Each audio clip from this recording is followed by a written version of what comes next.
Ipagpatuloy po natin mga kapatid, yung series natin, hindi pa ho tayo tapos.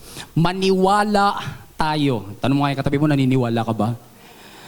Maniwala po tayo. Ano po? Ito po yung mga huling linggo na po natin ng series nating ito dahil sa July, magkakaroon po tayo ng expository series on the book of Romans. Pag sinabi natin expository series, tinitignan po natin isa-isa yung verses nung aklat.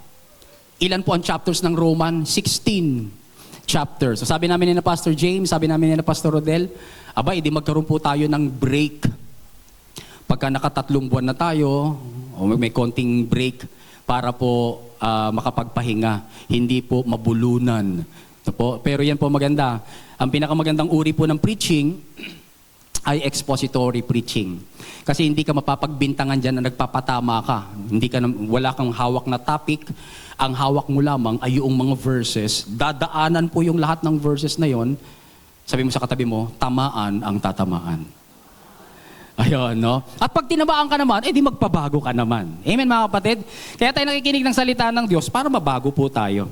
Sa pagpapatuloy po ng series natin na maniwala tayo, pag-usapan po natin ngayon, mga kapatid, this time, nais po ng Diyos, na paniwalaan po natin na kay Kristo ay pinagkalooban na po tayo ng pahingang walang pagod. Sino po may gusto nito, mga kapatid?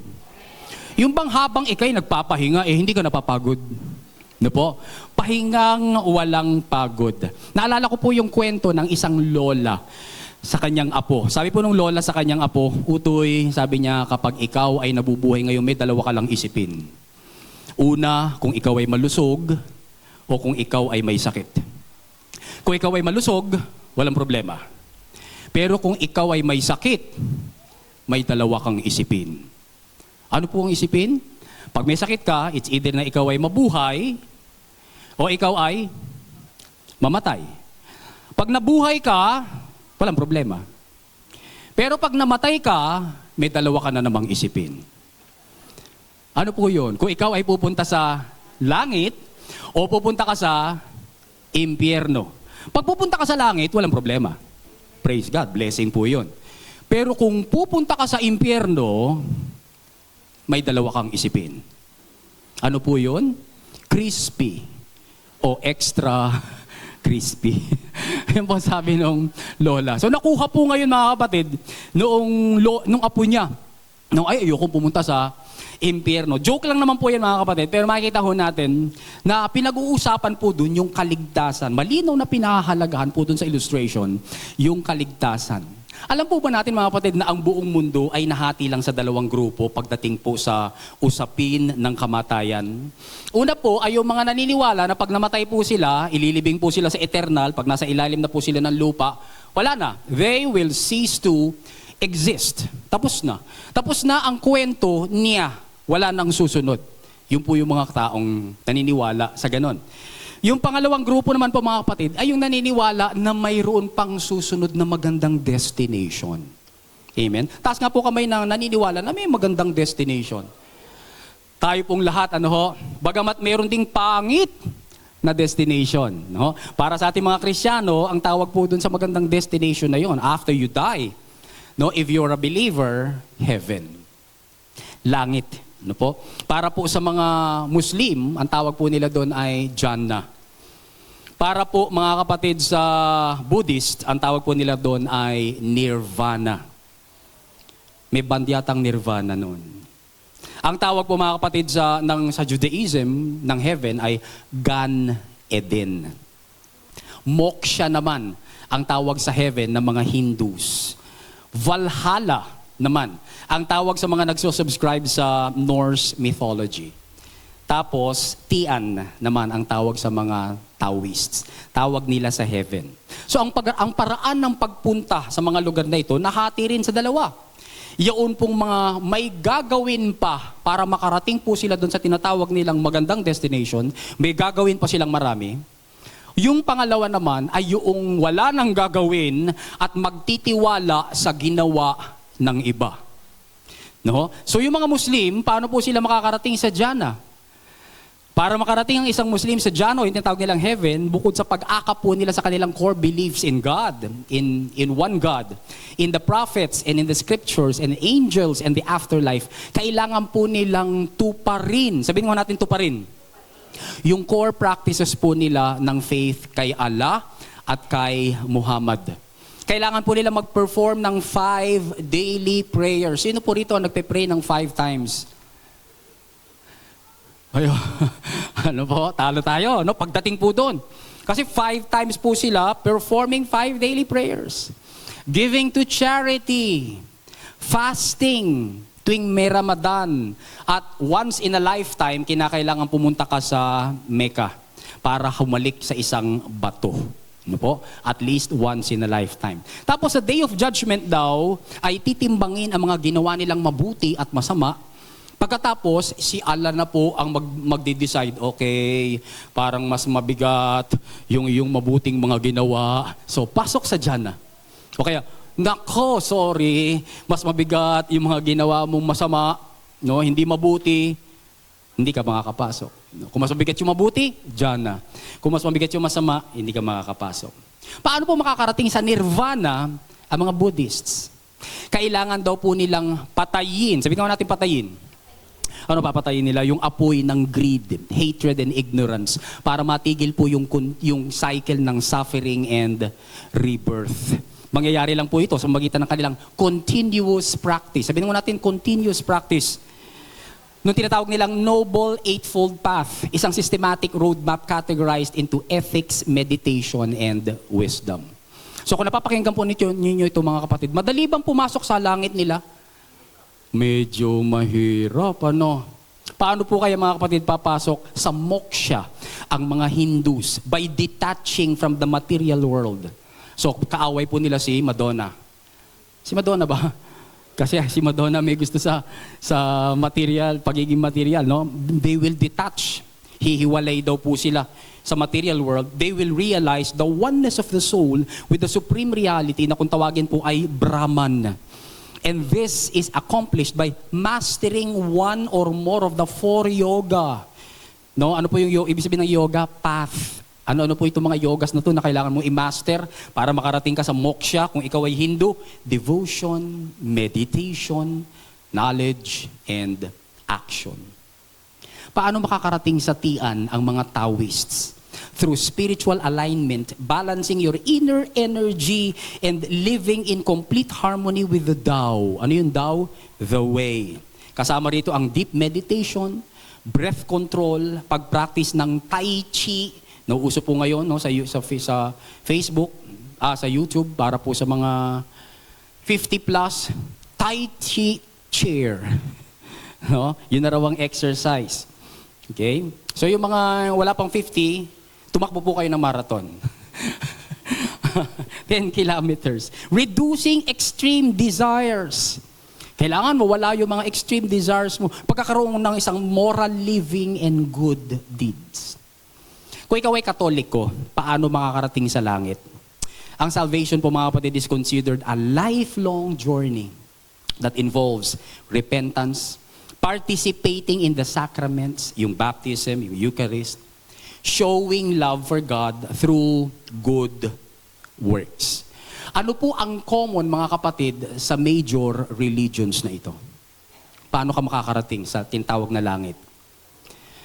Do good works. Gumawa ka ng mabuti. Sa lahat ng religions na ito, maa-achieve po ang kaligtasan by doing good works. Ang tanong, how much good works ang dapat mong gawin para makatiyak ka ng kaligtasan? Yun kasi ang logical na question. Kung papasok pala ako sa langit, gaano karaming good work ang dapat kong gawin at paano ko malalaman na yung mga nagawa kong mabuti, sapat na? Kasi kung hindi sapat, walang nakakaalam. Kasi kung hindi ko pala alam kung gaano karaming mabubuting gawa ang dapat kong gawin para makapasok ako sa moksha, makapasok ako sa Jannah, makapasok ako sa heaven na tinatawag, aba ako ay tuloy-tuloy na nagpapagod lang. Ang tawag po dyan mga kapatid ay pagod na walang pahinga. Sikuhin mo ngayon katabi mo, sabihin mo, gusto mo ba ng pagod na walang pahinga? Dire-diretso na nagpapagod ka. No? Pagka ganun mga kapatid, ang kinabibilangan mong pananampalataya, you will live in ongoing pressure. You will never feel settled. No? Bakit? Because you are always checking if you're doing enough. Lagi mo chine-check, okay na ba? Nagawa ko na ba? Sapat na ba yung mga nagawa ko? No? At pag hindi mo nagawa, magkakaroon ka ng guilt, and guilt grows. Kasi yung forgiveness and yung acceptance depend on your effort and your non-effort. Doon nakadepende mga kapatid. It makes you wonder, am I still okay? Okay pa kaya? No? Paano pag nagkamali ako? Hindi po grace ang tawag dyan mga kapatid, treadmill. Sa atin po, na mga nag-exercise, nagpupunta sa gym, sa inyo po pala. Hindi ako kasama doon. No po? Nag-treadmill kayo. Once na i-on mo na yung treadmill, kapag yan po ay di kuryente, o kung yan naman po ay di manual, once na pumatong ka na dyan at maglakad ka na, hindi na nihinto hanggang di ka umaalis. Yun po ang nangyayari mga kapatid kapag meron tayong religion o meron tayong pananampalataya na hindi na natapos yung gawa. At wala ka naman nararating. May nararating ka ba sa treadmill, kapatid? Wala. Para rin po yung rocking chair.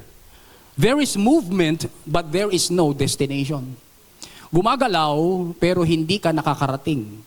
Parang feeling mo lang may nangyayari, pero wala. Ano po?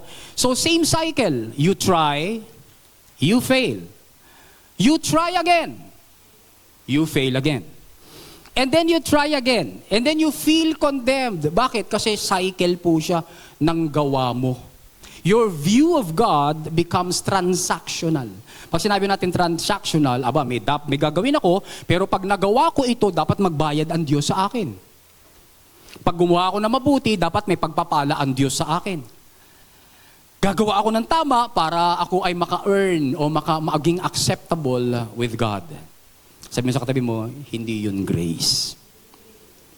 Nakakapagod. So paano makakarating sa langit tayong mga Kristiyano? Kristiyano ka na ba? Tanong mo yung katabi ko kung Kristiyano na. Kristiyano na ho ba tayong lahat dito? Anyway, kung hindi ka pa Kristiyano, mamaya mabibigyan tayo ng pagkakataon na sumampalataya kay Kristo. Paano makakarating sa langit mga kapatid ng Christians? By trusting and resting in the good and finished work of another. And who is that another? Jesus. Si Jesus. Kinikilala po natin kasi na hindi makakasapat mga kapatid sa mga sarili nating gawa para maligtas po tayo. Kasi sabi ng Biblia, sa Isaiah chapter 64, verse 4, we have all become the unclean. Mula po ito sa Common English Bible. All our righteous deeds are like menstrual rag. Lahat daw ng mabuti nating gawa, mga kapatid, ay pinagreglahan. Literally. Pinagreglahan. Now, yung mga matatanda po noon, meron silang pasador na tinatawag. Yun hubang tela, tapos itatahi yun doon sa pundilyo ng kanilang underwear, tapos may mga nakikita na akong ngumingiti. Nakapasador ho ba kayo ngayon? No? Tapos, pagkatapos noon, pag napuno na yon, lalaban ulit yon, tapos gagamitin na naman. Pero ngayon may wings na. It does not matter kung yan po ay tinatahi, o yan man po mga kapatid ay yung itinatapon na kasi nagamit na, yan po ay menstrual rag. Kapag tayo po mga kapatid, may pinagmamapuri po tayong mabuti sa Diyos. At sinasabi natin, God, pwede po akong pumasok sa langit kasi marami akong ginawang mabuti. God, pwede po akong pumasok sa langit kasi ang dami ko, wala akong minulestya, wala akong sinirang tao. Ang bait-bait ko, Lord. Yung po mabuting gawang yun mga kapatid, tinitignan lang pala yun ng Diyos na pinagreglahan. So yun sa katabi yung pinagreglahan. Ano ba ginagawa sa pinagreglahan mga kapatid? Ito ba nilalaminate at dinidisplay? Itinatapon. So yung good works po natin mga kapatid na pinagmamapuri natin, katapon-tapon. Bakit? Anong sabi sa Romans chapter 3 verses 10 to 20 and 23? There is no one righteous. May righteous ho ba? Wala eh. There is no one righteous, sabi doon, not even one. Kaya naman pala mga kapatid, gumawa man tayo ng mabuti, ang tingin ng Diyos dun sa ating mga ginawang mabuti, pinagreglahan. Bakit? Wala daw pong righteous. Not even one. For all have sinned and fall short of the glory of God. So kung sa ibang paniniwala mga kapatid, kailangan mo ang sarili mong lakas, kailangan mo ng sarili mong pagpupursigi para makatupad sa sinasabing pamantayan nung relihiyon na yon para maligtas ka. Dito po sa Biblical Christianity mga kapatid, wala kang pagtitiwalaan kundi ang tinapos lang na gawa ni Kristo doon sa krus at sa kanyang muling pagkabuhay. Ito po kasi yung gospel. Ang gospel po mga kapatid ay hindi lamang po yung napako si Kristo sa krus, hindi ho. In fact, nung nandun po tayo sa isang simbahan, mga kapatid, alam na ho natin yung gospel, hindi lang natin talaga sinasabi. Kinakanta lang natin, si Kristo'y namatay, si Kristo'y nabuhay, si Kristo'y babalik sa wakas ng panahon. Amen. Yun po yung gospel. Lagyan natin ang talata. 1 Corinthians chapter 15, verses 1 to 4. Hindi po tayo nagtitiwala sa sarili natin lakas, dito tayo nagtitiwala. Now, brothers and sisters, sabi ni Paul, I want you to remember what?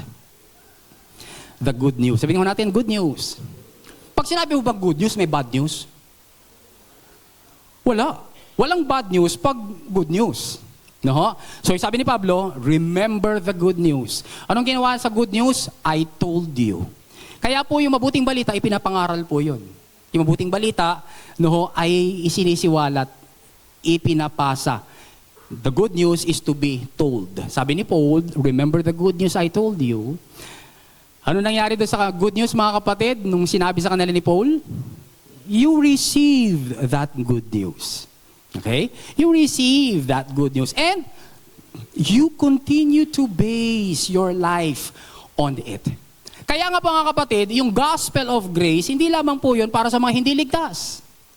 Ang gospel ay para rin sa mga ligtas. Amen mga kapatid? Ang meron lang po bang pangangailangan ng good news ay yung mga hindi ligtas?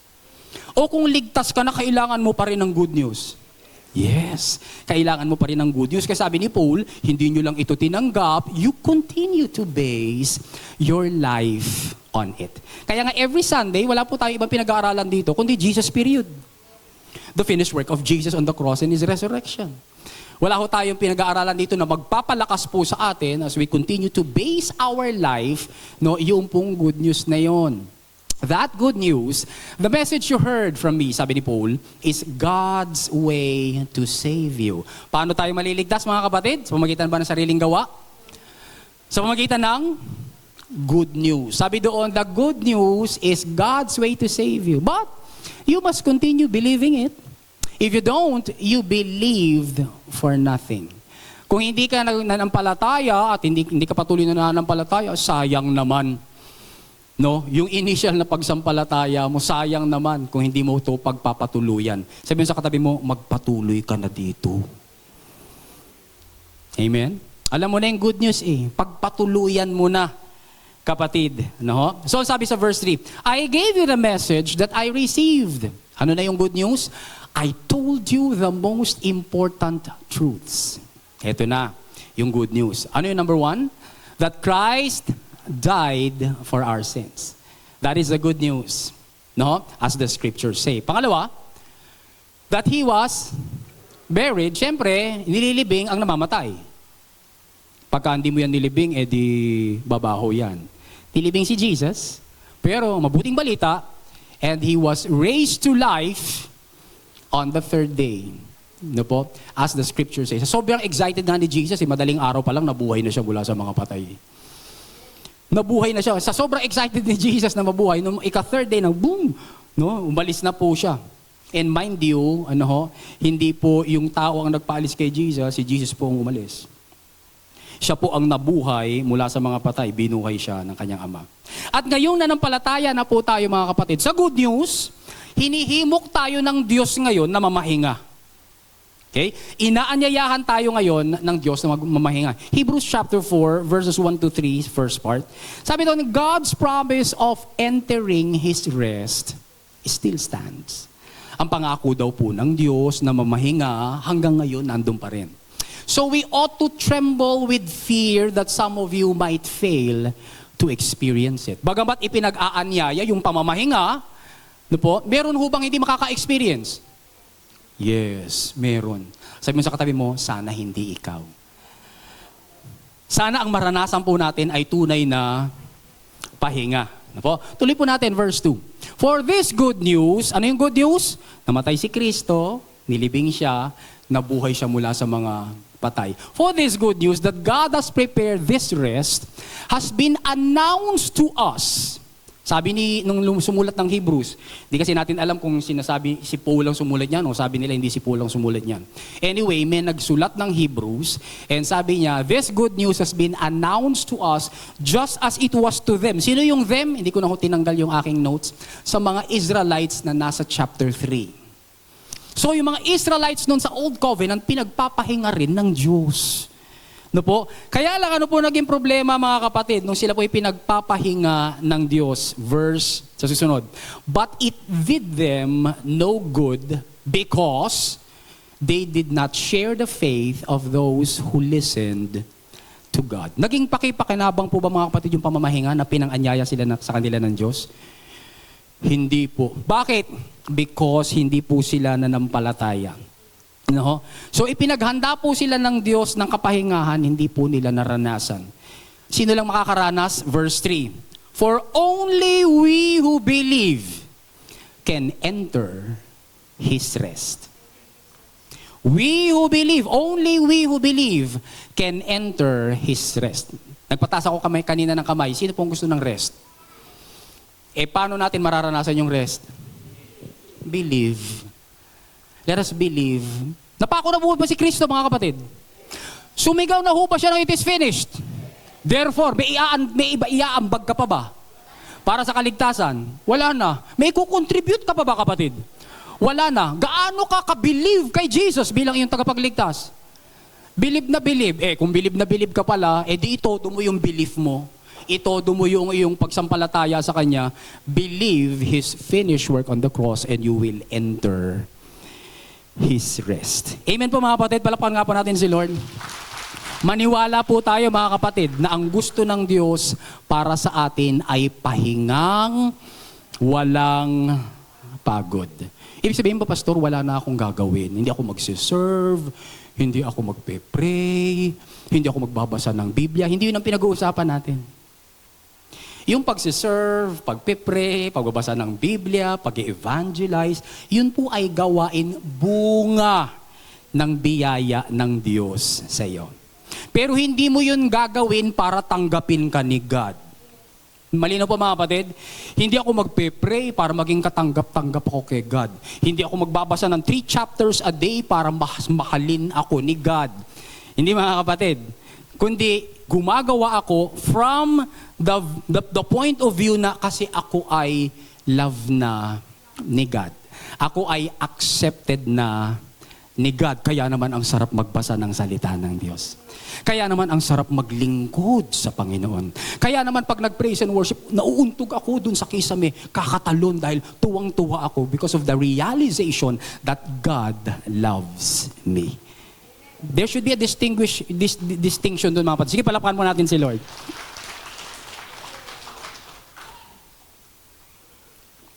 So hindi po tayo yung hindi na nagtatrabaho. May ginagawa po tayo. 1 Corinthians chapter 15 verse 10, si Paul, siya pa nga yung pinakamasipag sa lahat ng mga apostles. Pero sabi niya, pero hindi ako, kundi ang biyaya ng Diyos na gumagawa sa akin. So, ano ibig sabihin ng pamamahinga? Truly resting in Jesus is not passive.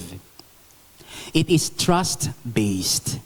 Pag namamahinga ka kay Jesus, ibig sabihin, hindi sa tamad ka, hindi sa wala kang ginagawa, ang ginagawa mo is nagtitiwala ka kay Kristo.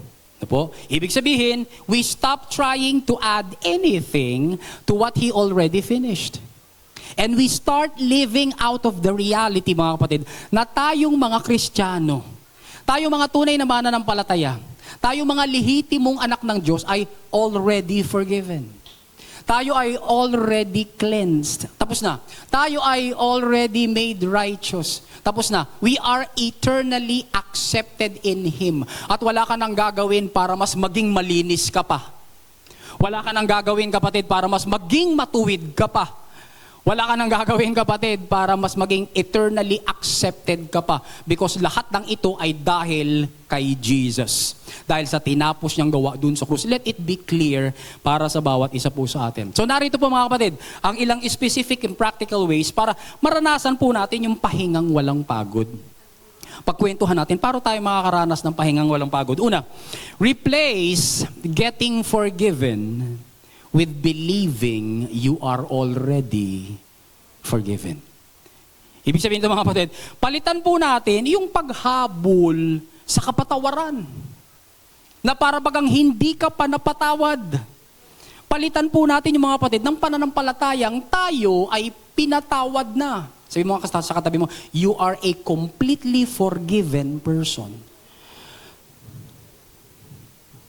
Nagsisimula po mga kapatid yung pahingang walang pagod kapag tinanggihan po natin yung kaisipan na ang araw-araw nating katayuan sa harap ng Diyos nakadepende sa ating performance na kulang-kulang naman. O kaya nakadepende mga kapatid sa ating pagpupursige, nakapus naman palagi. Galing na ho tayo lahat dun eh. Amen mga kapatid? Nagpupursige ka, sapat ba? Hindi, kulang eh. No? Gawa ka ng gawa, ayos ba?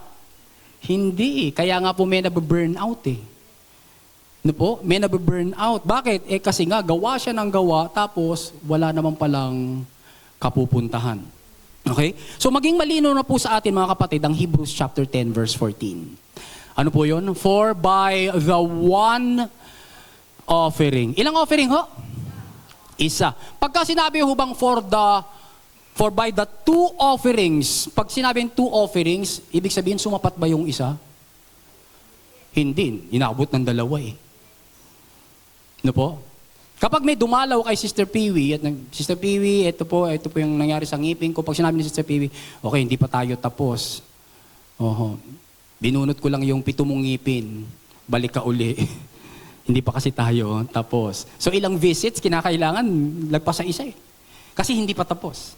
Pero kapag sinabi ng Bible na, for by the one offering, may pumangalawa pa po ba?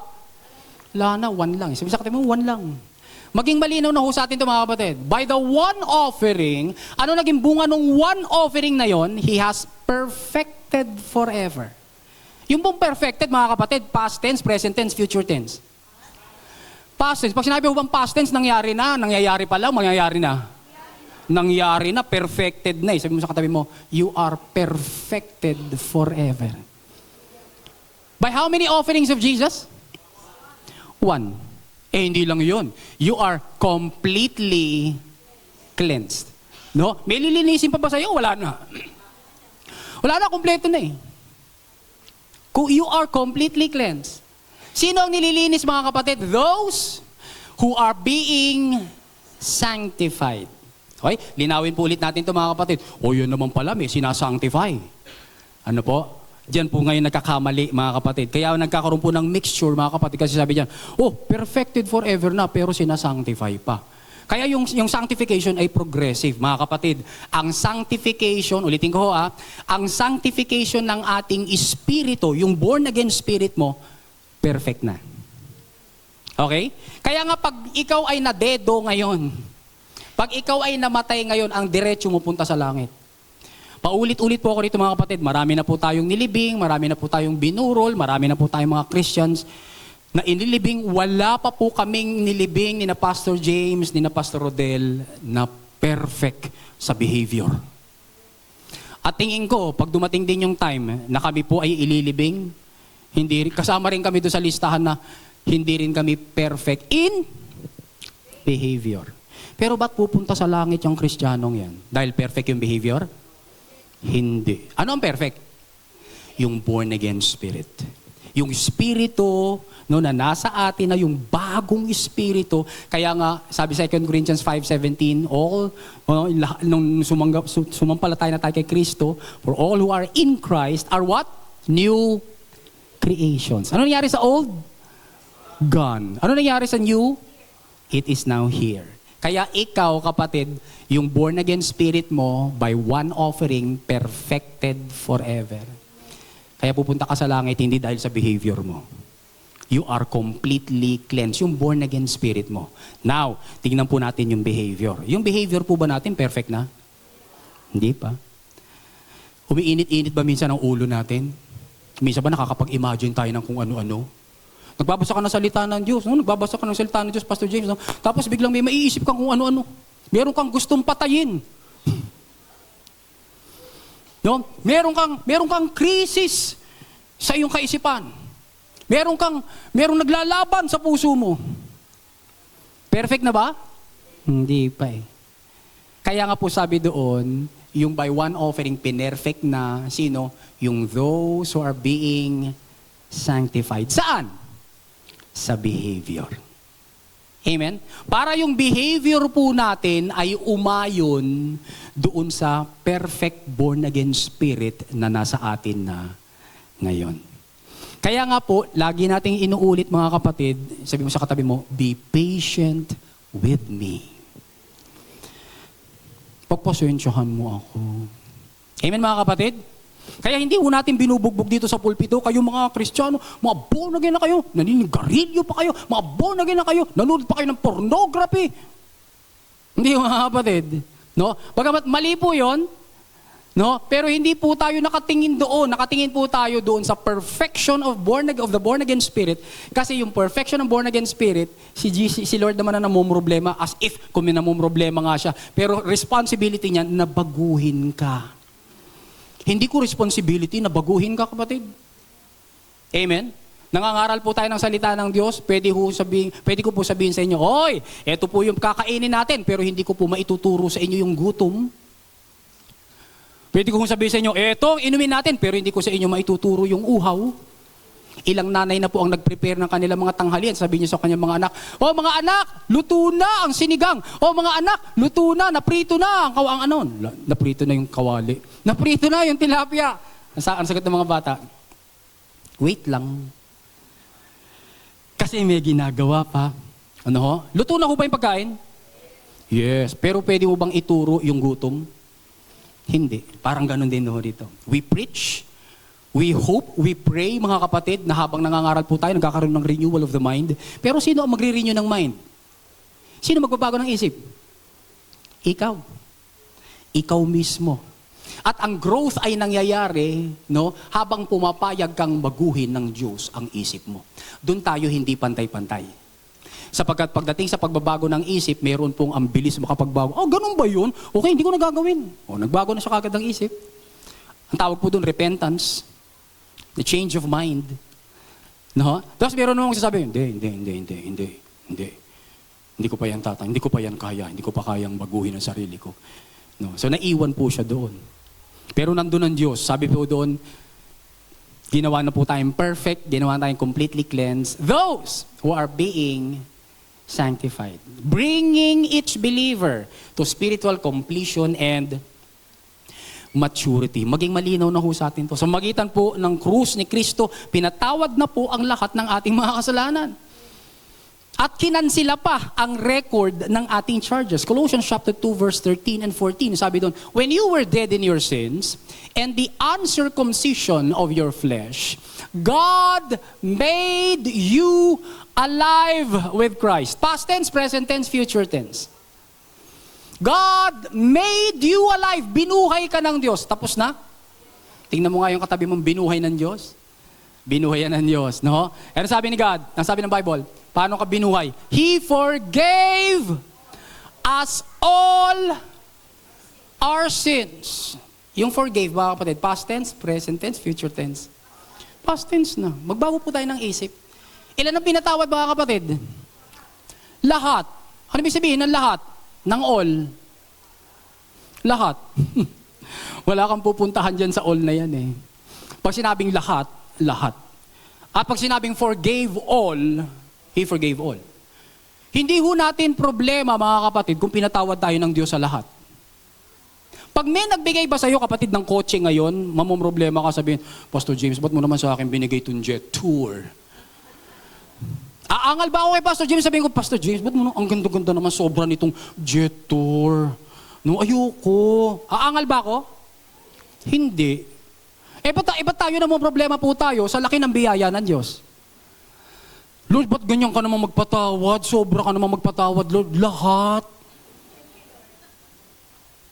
Nakuha po natin mga kapatid. Bakit ka naman problema sa namigay sa'yo? Huwag mong problemahin yung kapatid. Anong dapat na gawin kapag may nagbigay siya ng maganda, may nagbigay siya ng mahal, may nagbigay siya ng malaki? Anong dapat mong gawin, kapatid? Tanggapin at pasalamatan. Hallelujah.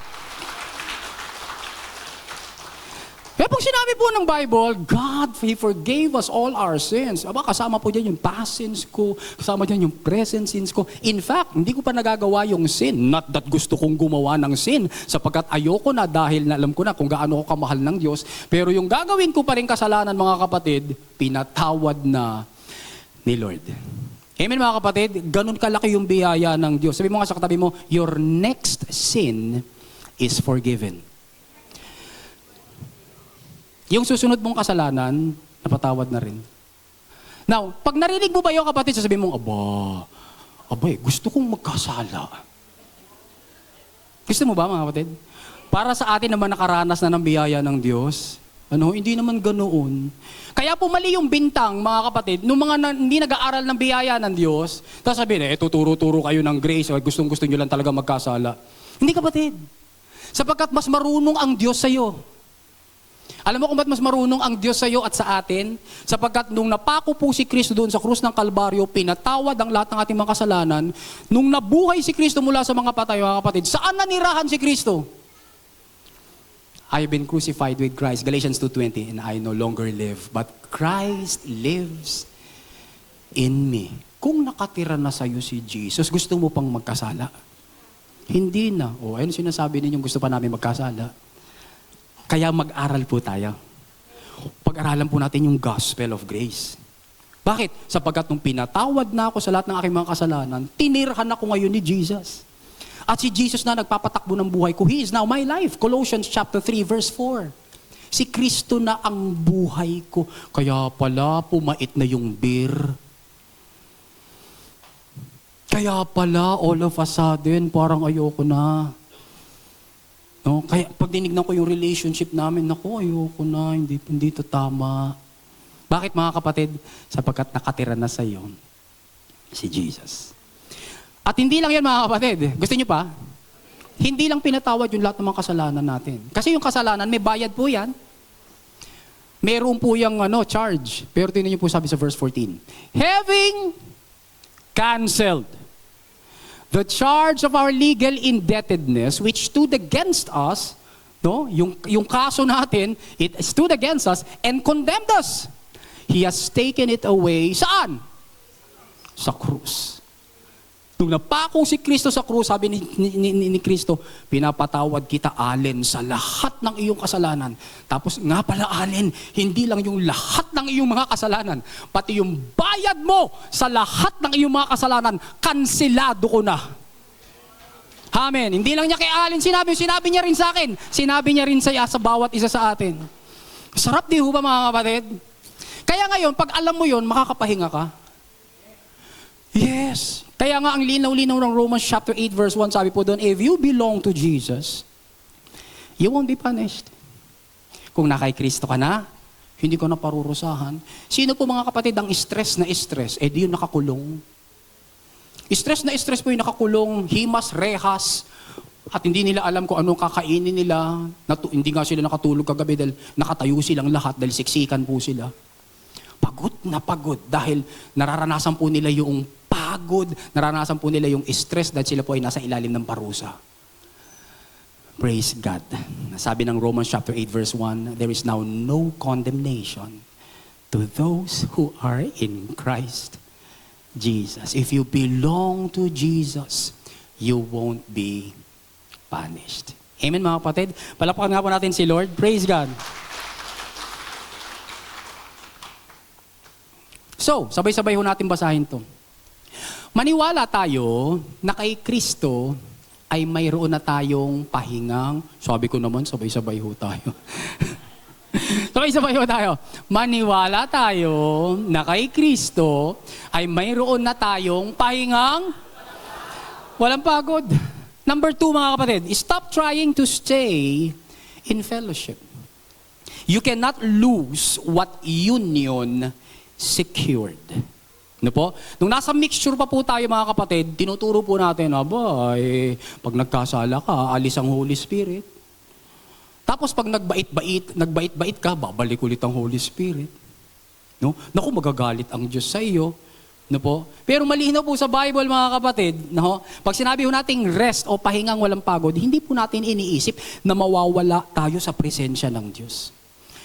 Hindi po natin iniisip sa hinagap natin na iiwan tayo ng Panginoon. Why? Because union is permanent. Once na tumira na sa iyo si Jesus, hindi ka na niya iiwan. Hindi ka na niya pababayaan. Wala po itong iniwan, mga kapatid, dun sa asawang always wondering kung mahal po siya ng kanyang spouse. Alam mo, kapag asawa ka, tapos lagi ka nag-iisip, mahal kaya ako nito? Naghihilik siya, mahal kaya ako nitong hayop na to? No? Niisip-isip mo. O kaya girlfriend mo, boyfriend mo, nag-iisip ka lagi, no, mahal kaya ako nito? Kasi nakailan na umiwan sa akin eh. No? Ngayon, itong karelasyon kong ito, mahal kaya ako nito? O gusto lang nito ng rubber shoes?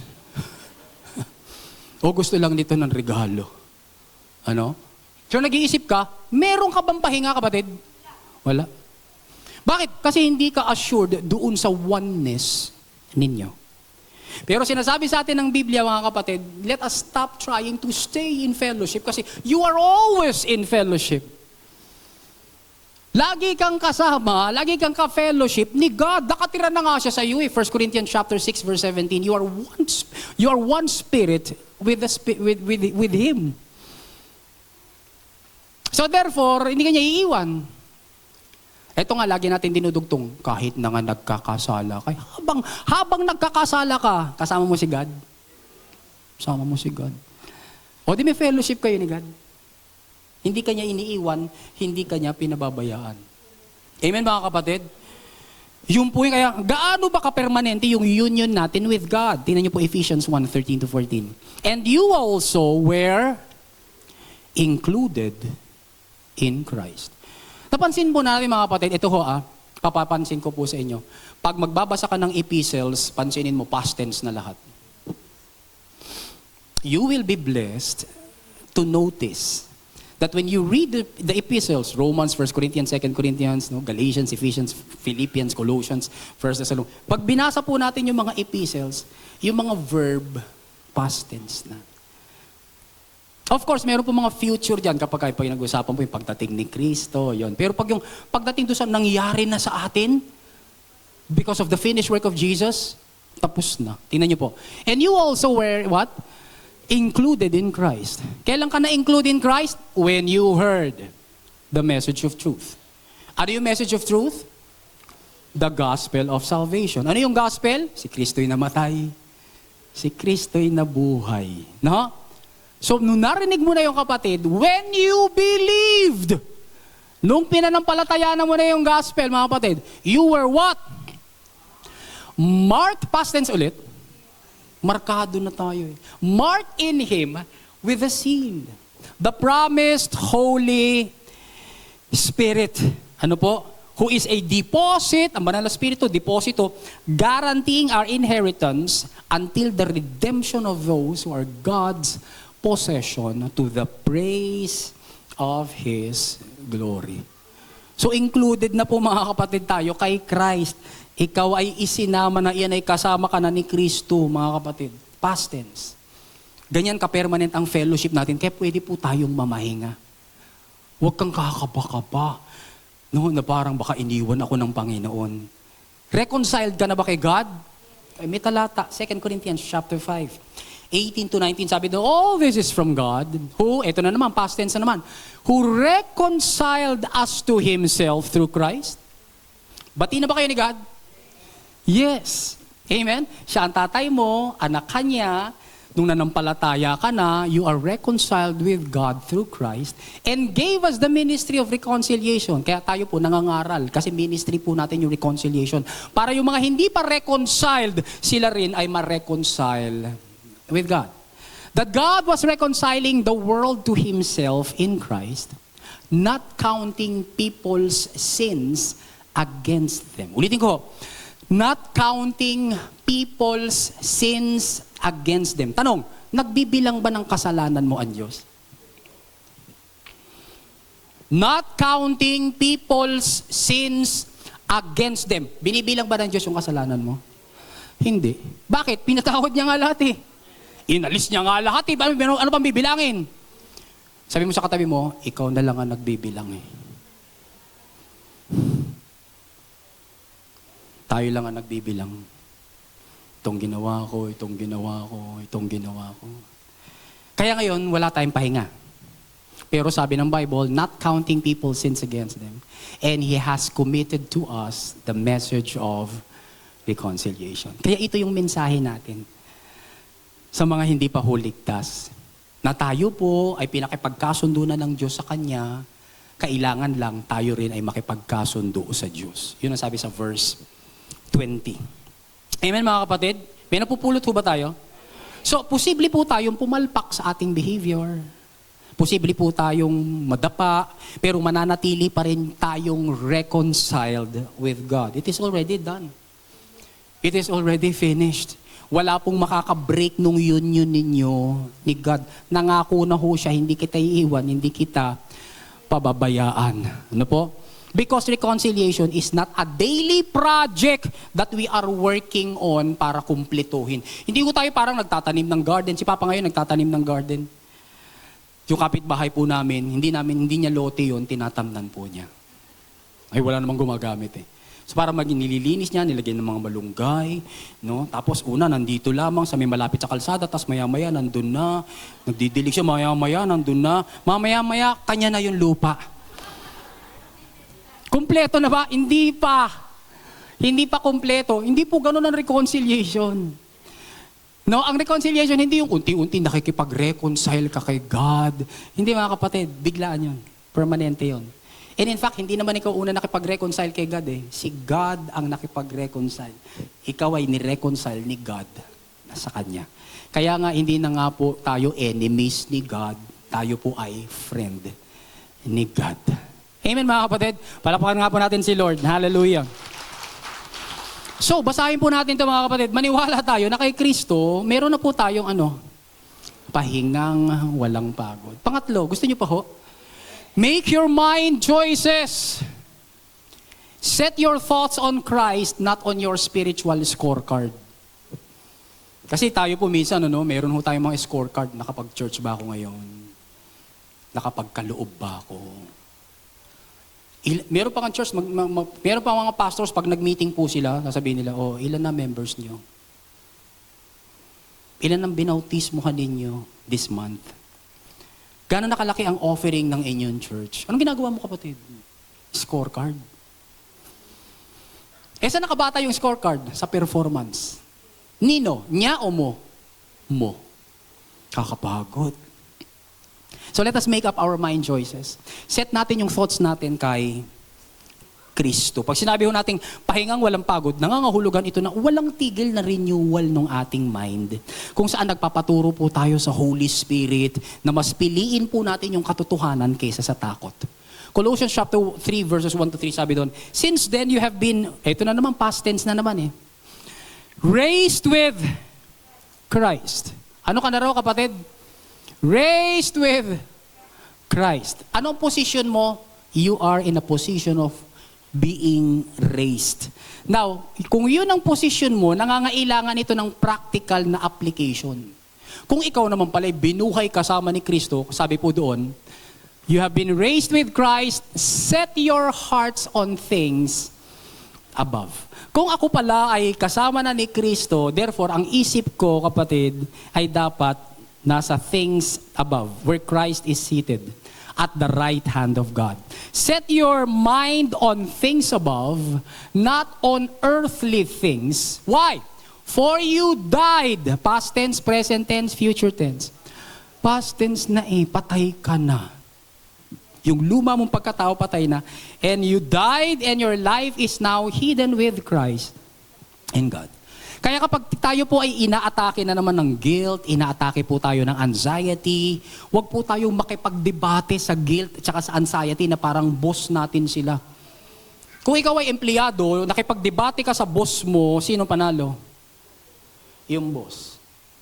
Huwag mo natin ituring na boss natin yung, ayan na naman si guilt, ayan na naman si anxiety, o ayan na naman si worry.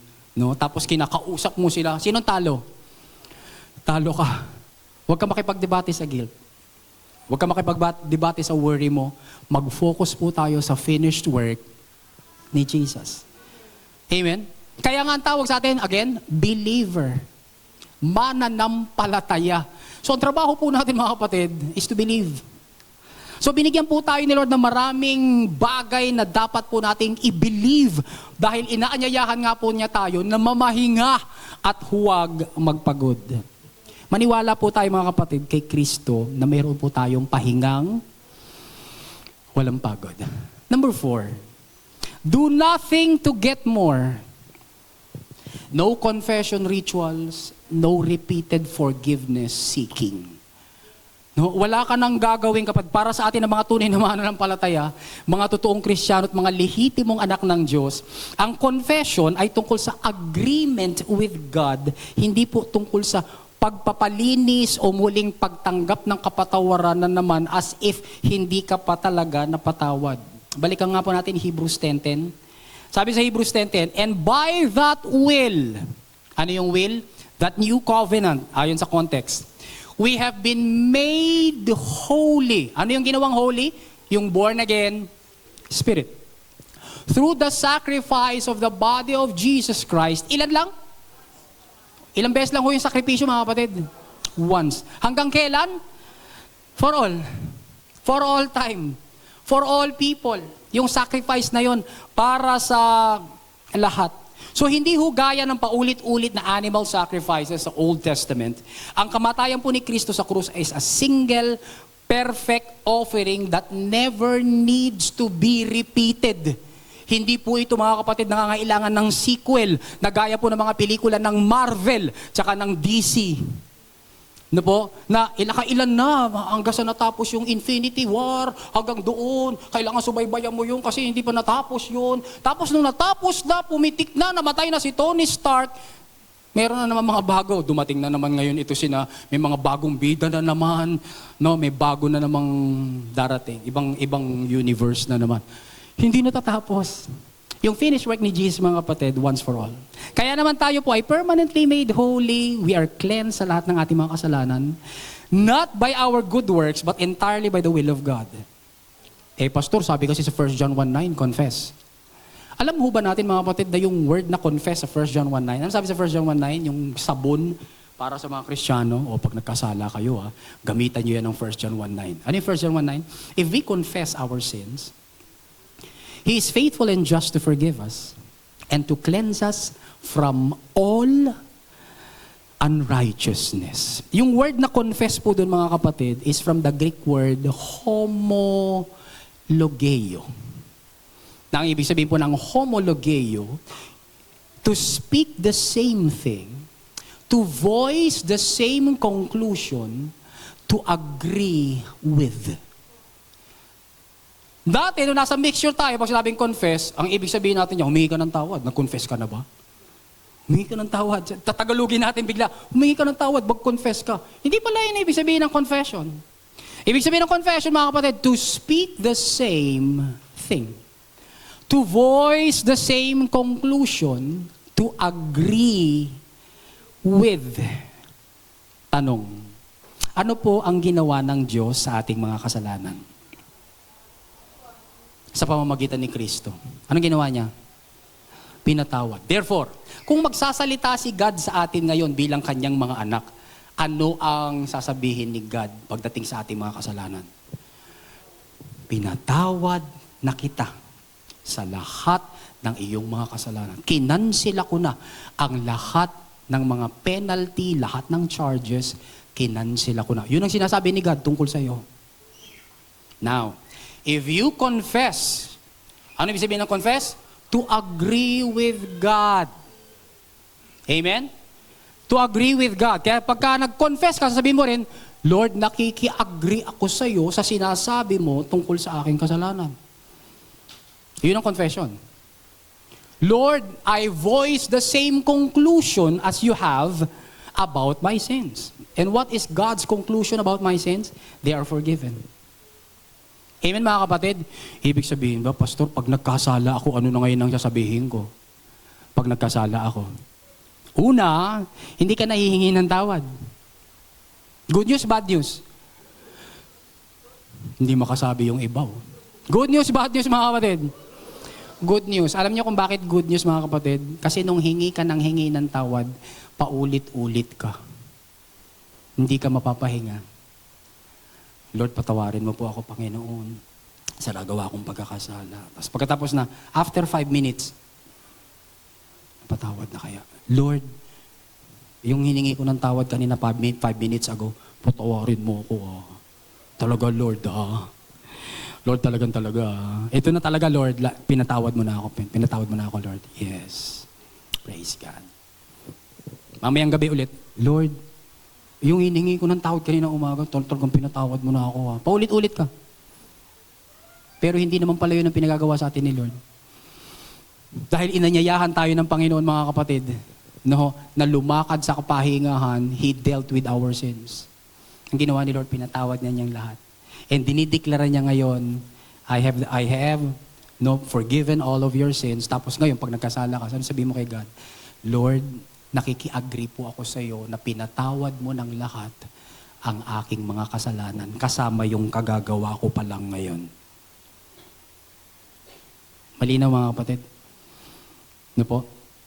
Napasigaw ka, sinigaw mo yung asawa mo, tapos sinabi ng Panginoon sa iyo, hindi maganda yung ginawa mo, hindi yun nagre-reflect ng aking bago mong pagkatao. Ano sabihin mo? Lord, nakiki-agree po ako sa iyo. I voice the same conclusion na mali po yung ginawa ko, sinigawan ko yung asawa ko. Salamat po, Panginoon, nakiki-agree ako sa iyo ngayon na pinatawad mo na ang lahat kong kasalanan. Yun kasi yung ginawa ni God sa kasalanan mo eh. Pinatawad mo na ang lahat kong kasalanan, kasama po, Panginoon, yung pagsigaw ko sa aking asawa. Maganda po ba mga kapatid? Maganda. Kasi yun ang confession eh. In fact, kung babalikan po natin yung 1 John 1:9, if we confess our sins, He is faithful and just to forgive us and to cleanse us from how much unrighteousness? Ilan mga kapatid? All na pala eh. Ilang unrighteousness ang nilinis sa iyo ng Diyos, kapatid? All. Kaya nga ang tawag na sa iyo ng 2 Corinthians 5:21, you are now righteous. Hindi pwede mag-exist yung unrighteous ka pa, righteous ka na, ginawa ka ng righteous, pero may unrighteousness ka pa rin. Hindi mga kapatid. Magaling si Lord. Basta maniwala tayo kay Lord. Amen mga kapatid? We lose mga kapatid yung blessing mga kapatid. Di natin nararanasan pagka pumapalag pa tayo. Pag sinasabi natin, hindi yan. Pero pag pinagsama mo yun, cleansed na pala ako from all unrighteousness. Therefore, if I am cleansed from all unrighteousness and I am now the righteousness of God in Christ Jesus, bagay. At pag nagkasala ako, hindi makiki-agree ako kay God na mali yung kasalanan ko, pero hindi ako humihingi ng tawad. As if iniinsulto ko siya. No po? Na parang sinasabi ko, Lord, pahingi po, Panginoon, ulit, nung binigay mo na sa akin. Para ka nung aso, ikot ng ikot, nahabol mo yung buntot mo, yung pala, nasa iyo na yung buntot mo. Sa iyo naman pala yun, hinahabol mo pa. Amen mga kapatid? Sabi mo nga uli sa katabi mo, you are a totally forgiven person. Now, ang gandang idugtong doon sa prayer na yun, mga kapatid, yung eto. Pagkatapos mo sabihin kay God, nakiki-agree po ako, Panginoon. I voice the same conclusion na pinatawad mo na through Jesus Christ yung lahat kong kasalanan, kasama yung ginawa ko ngayong pagsigaw sa aking asawa, kasama ngayon yung pagsigaw ko sa aking mga anak, etc., etc. Now, Lord, turuan mo po ako, Panginoong, mamuhay ng tama. Ang ganda ba, mga kapatid? Ang ganda. Hindi ka nakakaramdam ng condemnation as if hindi ka pa napatawad. Masama ho ba yun, mga kapatid? Hindi. Mabuti. Kasi bumabalik ka lang doon sa tunay na meaning ng word. You confess. You agree with God. Amen? Kaya maniwala ho tayo na kay Kristo, meron na po tayong pahingang walang pagod. Hindi ka na sin conscious, you are son conscious. Mini-minimize po ba natin ang sin? No, we are just maximizing the son. Amen? Tinuturo nyo po dyan, binabaliwala nyo yung kasalanan. Hindi po. Hindi po namin binabaliwala yung kasalanan. In fact, pag pinag-uusapan nga po natin si Jesus, lalo na ang napapag-usapan yung kasalanan eh. Na pinatawad ni Jesus. Sinong bida? Yung kasalanan, si Jesus. Si Jesus. Kaya nga lalo tayong nai-inlove kay Jesus. Amen, mga kapatid? Sapagkat ang nagbabago po sa atin ay yung pag nag-renew tayo ng mind, mga kapatid, sa ginawa na ni Lord for us. Number 5, practice seated identity before you practice standing behavior. Let me explain. No? Nung nasa mixture pa po tayo, mga kapatid, nakafocus po tayo lahat sa behavior. Sa behavior. Okay, mga Kristiyano, kailangan ganito.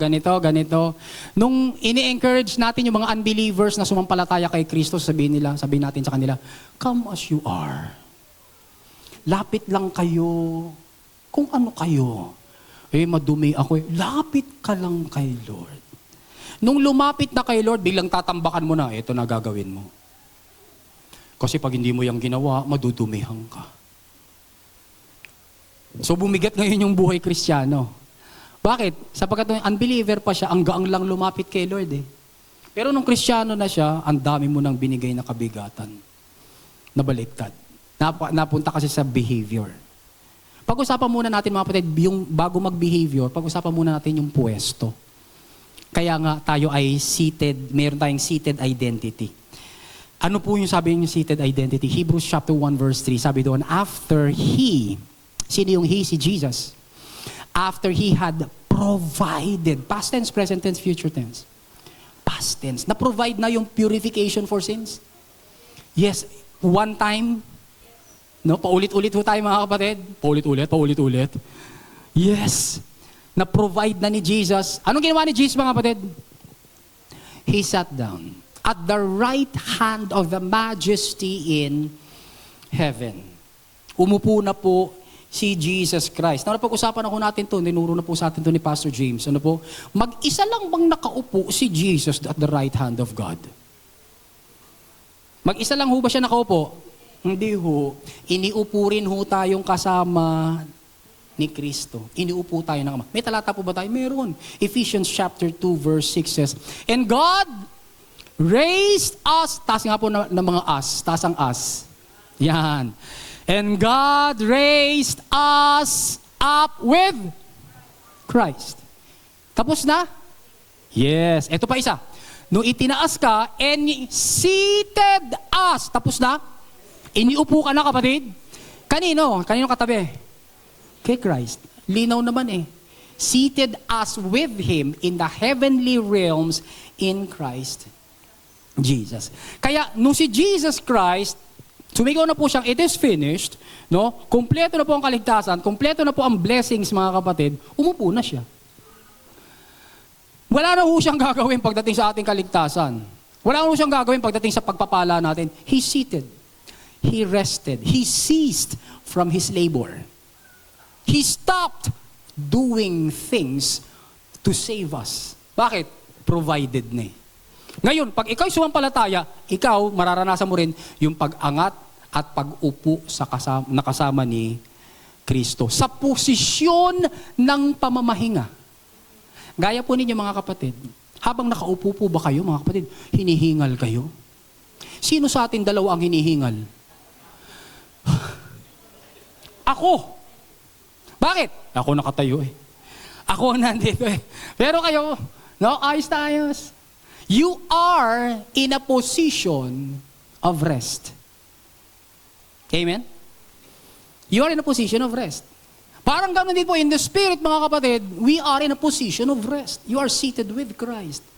Tama na yung ambag. Tama na yung contribution mo para ikaw ay malinis, upang ikaw ay maging matuwid. Kasi lahat yon okay na. Wala ka nang gagawin. Tatanggapin mo na lang. Lumakad ka na, maglingkod ka na, mag-pray ka na. Enjoy mo yung fellowship kay God. From a position of rest. Kaya po, simulan na po natin mga kapatid yung bawat araw ng kaisipang I am already accepted. Amen? Hindi yung thought ng I'll be accepted if I do better. Palagay ko tatanggapin ako ni Lord pagka ginalingan ko pa. Hindi. You're already accepted. Sabihin ko natin, hawakan natin puso natin, sabihin natin, I am already accepted in Christ. Amen? Kaya maniwala ho tayo. Ang gusto po ni Lord kay Kristo, meron po tayong pahingang walang pagod. Last, number 6, when you fail, come to God as a child, not as a defendant. Papalpak ho ba tayo? Oo naman. Hindi binubura ng pahingang walang pagod yung growth o paglago.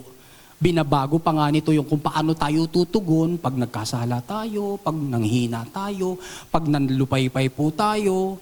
Pag nakalimutan natin, meron din pala tayong blind spots. Ano po? No? Pag naghahanap tayo ng mga kamalian ng iba. No? Kapag nandun po tayo mga kapatid, binabago tayo ng principle na ito through the finished work of Jesus. Oh, ito po yung pangako ng Romans 8:1. Nabasa na natin kanina pero basahin lang ulit natin. So now there is no condemnation for those who belong to Christ Jesus. Dahil kay Kristo mga kapatid, tayo ay biniyayaan na ng Diyos ng walang hanggang walang kaparusahan. Biniyayaan ka ng Diyos ng walang hanggang walang kaparusahan. So yung nakalaan po sa atin ngayon mga kapatid ay patuloy na pagbabago ng Diyos. Tingnan po sabi sa 2 Corinthians, patapos na ho tayo. Chapter 3, 17 to 18. The Lord is the Spirit, and where the Lord's Spirit is, there is freedom. Ano daw mga kapatid, ang mayroon kung saan nandun ang Espiritu ng Diyos? Freedom. Tanong, nasaan ang Espiritu ng Diyos? Nasa atin. No? Sabi ng 1 Corinthians 3:16 and 6:19, you are now the temple of the Holy Spirit. So nasa iyo ang Holy Spirit. Where the Spirit of the Lord is, there is what? Freedom. Sabi mo sa katabi mo, malaya ka. Malaya ka. Amen? Kaya nga po sa church natin, pagdating sa pagkakaloob, hindi po tayo nagtatakda ng 10%. No, malaya kang magbigay. In fact, idudugtong ko pa, malaya ka ring huwag magbigay. Yun ang tunay na kalayaan. Hindi lang natin pinag-uusapan yung, malaya ako magbigay ng kahit na ano, basta magbibigay ako. Pero kung ayaw mo magbigay, malaya ka rin. Amen mga kapatid, yun yung tunay na kalayaan. Bakit? Kasi nasa atin na nga ang Diyos eh. Pero dahil nasa iyo ba ang Diyos, hindi ka nga magbibigay? Magbibigay. Bakit? Kasi binago ka na nga ni Lord eh. Ano po? Kaya, sabi doon, all of us are looking with unveiled faces at the glory of the Lord. Kasi dito mga kapatid, ano po, pinapakita po rito yung kwento ni Moses nung nakipag-usap po siya kay God, nagliliwanag po yung kanyang muka. Kaya lang pagbaba po ni Moses, doon sa Old Covenant, yung liwanag ng kanyang muka, ano po, ay tinabingan niya dahil ayaw niyang makita ng mga Israelita na yung glory ni God nawawala, nagfe-fade. So under the Old Covenant, yung glory nagfe-fade. Pero dito, sabi dito, all of us are looking with unveiled faces. Hindi po nakatakip yung mga mukha. At the glory of the Lord, ano po sabi doon? As if we were looking into a mirror, we are being what? Transformed into the same image from one degree of garbage to glory. Yun ba sabi mga kapatid? From one degree of garbage to glory? Hindi. From one degree of glory to the next degree of glory. Kaya ikaw, patuloy ka binabago ni Lord, bawat pagbabago, glorious. Glorious. Tingnan mo yung katabi mo, glorious yan. Huwag mo tingnan lang yung mukha, titigan mo siya dun sa ilalim ng mukha. Para makita mo yung binagong puso niya. Amen mga kapatid? Yung po yung glorious. Being changed from one degree of glory to another. Now, saan galing itong pagbabagong ito? Sa'yo? No. This comes from the Lord, who is the Spirit. No? So, hindi pagkakait ni Lord sa atin yung wisdom habang binabago niya tayo unti-unti. Ano yung binabago? Yung behavior. Hindi po yung born again spirit. Ito po yung sanctification sa behavior mo. Ibig sabihin lang naman kasi ng sanctification, mga kapatid, is to set apart. Yung born again spirit mo, set apart na yan for God. Pero may mga behavior pa rin po tayo na kinakailangang mas set apart for God. Naniniwala ko kayo doon mga kapatid? Itong ugali kong to, itong pagsasalita kong ito, itong decision kong ito, kailangan mas set apart pa ito kay God. Doon tayo binabago ni God. From one degree of glory to another. Habang binabago niya po tayo mga kapatid, sabi doon, sa James chapter 1 verse 5, if any of you lacks wisdom, sino pong amin minsan kulang ka sa wisdom? 7 lang kami. Okay. Sino pong amin minsan kulang ka sa wisdom? Nadagdagan kami ng 13. If any of you lacks wisdom, sabi doon, to guide him through a decision or circumstance, mula po ito sa Amplified, he is to ask of our benevolent God. Ano yung tinuro ni Pastor Rodel last Sunday? We have a good Father. Kanino po tayo hihingi ng wisdom? Mula po sa good Father natin. He is a benevolent God. Hindi po siya kuripot. He is not tight-fisted. Siya po ay mapagkaloob. Sabi doon, who gives to everyone generously. Ang maganda pa kay God, pag nagbigay siya, without rebuke or blame. Eto ka na naman, Anthony, humihingi ka na naman. Hindi ka naman nagbabago. Hindi po, hindi ganun si God. Hindi yun ang babaoy si God. Lord, pag sinabi, Lord, pahingi po ng wisdom. Yes, itong wisdom. It will be given to Him. Amen mga kapatid? Kaya kapag tayo po ay nadapa, nagkamali, nagkasala, wag na ho tayong bumalik sa korte. At sabihin natin, nadapa ako, nagkasala na naman ako. Tok. Hello, may asunto na naman ako. Bubuksan ni God yung pintuan, sabihin, the court is closed, the case is already closed, the case has already been won by the finished work of Jesus, my Son. Amen mga kapatid? Tapos na ang kaso mo. Kaya pag nadapa po tayo, nagkamali, nagkasala, hindi po tayo tumatakbo papalayo kay God. Tumatakbo po tayo papalapit. Gaya po nung nahimasmasang alibughang anak. Di ho ba naalala po natin yung kwento nung alibughang anak? Na siya po mga kapatid, nung siya po ay nandoon na, nagre-rebelde siya sa tatay niya, kumakain na siya ng kaning baboy, pagkain ng mga baboy, tapos sabi niya, ilan sa mga alipin ng aking ama, mas masarap pa sa kinakain ko. Alam ko na magsisisi ako. Ano sabihin magsisisi? Mag-change ako ng mind. Kaya bumalik na siya. And nire-rehearse niya yung sasabihin niya sa tatay niya, pero malayo pa lang, tinakbo na po siya ng tatay niya. Kaya naimbento po yung kantang When God Ran. Para bang yung tatay tumakbo. Paano nalaman ng tatay na parating siya?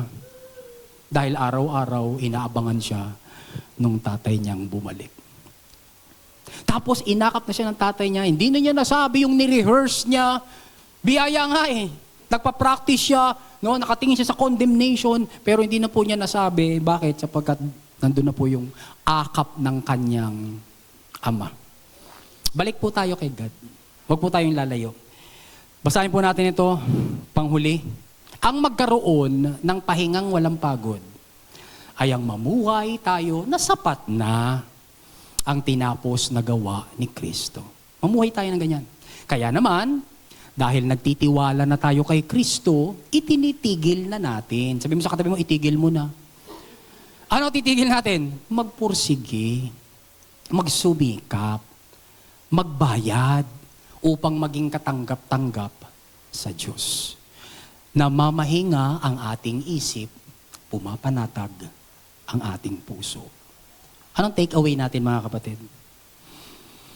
I will stop striving to earn what Jesus has already paid for. Ititigil ko ng pagpursigihan na makamit ang lahat ng bagay na binayaran ng ang lahat ni Kristo. Ano-ano po itong mga bagay na ito? Salvation, bayad na yan. Complete forgiveness, bayad na yan. One sacrifice lang for all time. Yung removal ng penalty of sin, bayad na yan, kapatid. Yung justification mo, bayad na yan. You are declared righteous. At hindi ka lang tinitignan ng Lord na righteous, mga kapatid. It is not only a righteousness na parang pinapalagay lang niya, ginawa ka na talaga niyang righteous. Bayad na yan, kapatid. Reconciled ka na kay God. May bago ka ng buhay. Bayad na yan, kapatid. Healing, bayad na yan. Victory, bayad na yan. Provision para sa mga pangailangan mo, bayad na yan, kapatid. 2 Peter chapter 1, verse 3 and 4. Fellowship with God, bayad na yan. Hindi ka iiwan ni Lord. No? Union with God, bayad na po yan, etc. etc. Bayad na po lahat. Kaya pwede ho tayong, sabi doon, I will stop striving to earn what Jesus has already paid for. It is finished means I can finally rest. Amen, mga kapatid. Praise God. Hallelujah. Tayo pong lahat ay manalangin. Dakilang Diyos, maraming salamat po. Buhay ka, kumikilos ka sa aming mga buhay.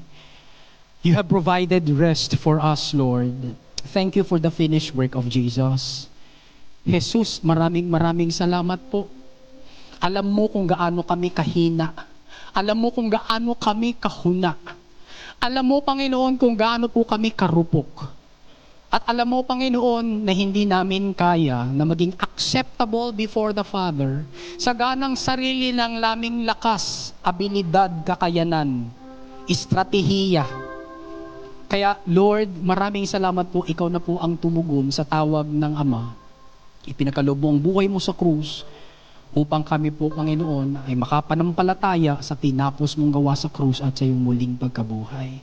Thank you for the good news, Lord God. Thank you, Lord, that because of the good news, we are saved and we are completely changed in our spirits and being changed in our behavior, in our minds, in our will, in our emotions. We thank you, O Lord God. Kapatid, kung narito ka, o kung nakikinig ka ngayon, kung ito ay na-upload na, nais kitang samahan sa isang maikling panalangin ng pagkilala kay Kristo na ating Panginoon at tagapagligtas. Sabihin natin, Panginoong Jesus, ako po ay isang makasalanan.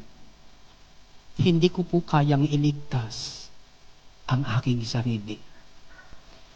Salamat po sa krus ng Kalbaryo. Pinatawad ninyo ang lahat kong kasalanan. Tinatanggap ko po ang kapatawaran sa aking mga kasalanan. Sumasampalataya ako sa iyo.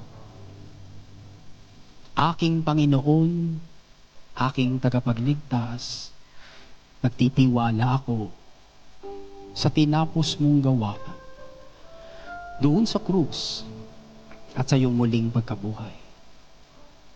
Ako ngayon ay ligtas, hindi dahil sa aking kabutihan, kundi dahil sa iyong mayamang biyaya. Sa pangalan mo, Jesus. Amen. Ako na lamang po mananalangin. Panginoon, kilala mo po ang mga nagsipagsampalataya sa iyo. Thank you, Lord.